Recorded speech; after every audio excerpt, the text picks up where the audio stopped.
Hitler officially created the German Luftwaffe. With the appointment of Hermann Goering as its commander-in-chief, they began to create an air force intended to destroy everything that stood in its path. Little did Hitler and the top Nazi chiefs gathered for this momentous occasion know that on that very day, a small van was making its way to a remote meadow near the English village of Daventry. Inside was a 43-year-old research scientist named Robert Watson Watt and his assistant Arnold Watkins. What they were going to try and prove was that it was possible to detect an aircraft before it saw you. At that time, the only way of obtaining advance warning against attacks by aircraft was either by spotters on the ground or from fighters hoping to locate them in the air. As German bombers became faster, these methods were not enough to prevent an attack. Something else had to be found. Since the early 1930s, scientists in several countries had been experimenting with radio beams. It was known that when these beams hit certain objects, they were deflected. Yet, could this knowledge be put to a different use?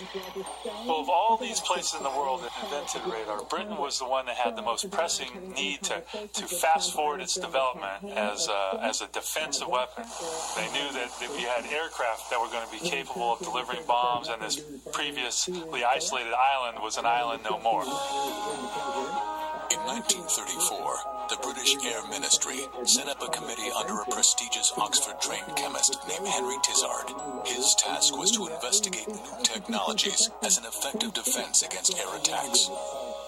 They looked at things like infrared detection, acoustic mirrors, acoustic warning systems, barrage balloons, and even this idea of a death ray that somehow could find enemy pilots and zap them in the cockpit. The Air Ministry offered a prize of £1,000 to anyone who could build a death ray that could kill a sheep at 100 yards.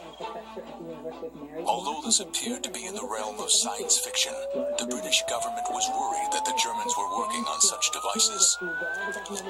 Robert Watson Watt was asked to investigate this possibility. When he examined the state of science and technology, he realized quickly that a death ray was not feasible. But he proposed this alternative idea, and this was the idea of radio detection. Tizard committee members were enthusiastic, but before they committed the necessary funds to develop this theory, they needed a successful demonstration.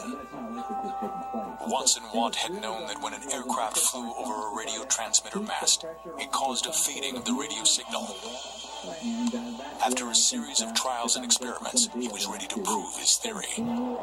He asked an RAF Hayford bomber to fly a course between two BBC radio towers. Inside the darkened van, they intently watched the screen for some sign of the aircraft.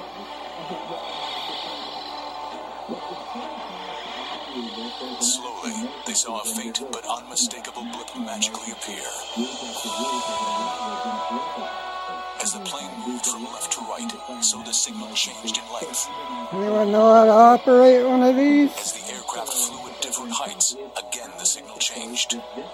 The blip remained on the screen until the plane was 8 miles away. The experiment was totally successful. It was a revelation. Watson Watt apparently exclaimed, "Britain is once again an island." He foresaw, even then, the possibility that Britain could erect what was essentially an electromagnetic burglar alarm all around its shores that could see out tens, if not 100 miles to detect German bombers on their way. In 1936, Robert Watson Watt's system went into overdrive when the British government saw the havoc that Hitler's Luftwaffe had inflicted on cities and the civilian population during the Spanish Civil War. It was clear that the waves of enemy bombers could fly over their cities, leveling them in a rain of bombs, with absolutely nothing to warn of their approach. Soon, 350-foot-high radar towers began to sprout up around the coastline of Britain. This was the beginning of a construction program that would enable the RAF to search the skies for any threatening sign. The towers, however, were not always greeted with enthusiasm. Local landowners were worried that they might interfere with their hunting.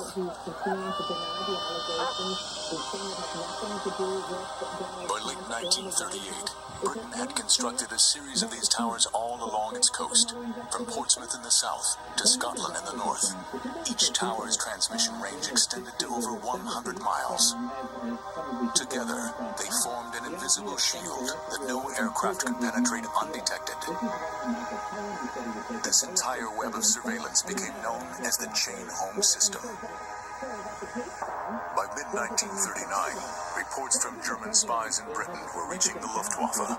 A number of tall masts had been erected along British coastal sites. To the Germans, this indicated that they must be associated with some form of military radio or radar. As I know, It was no one's crucial to been the this way. Luftwaffe to try and discover what the British actually had. The Germans decided to use an obsolete method to investigate the true state Very of British similar. radar. They commissioned the retired Graf Zeppelin airship. During the summer months of 1939, this grand old lady of flight was flown up and down the British coastline in what would become the world's first electronic surveillance mission. Now, one day, it was the 3rd of August, 1939, the CH station observed a massive echo approaching from the east at about 60 knots. Far bigger echo than they'd ever seen before. And their first reaction was that it was an invasion fleet with barrage balloons to protect it from an air attack. We tracked it on radar the whole way. The Zeppelin was crammed with electrical You surveillance protect me from air attack. But as the Germans flew over the masts, all they received was meaningless clutter and static. Mistakenly, the German team was monitoring the wrong frequency, or wavebands.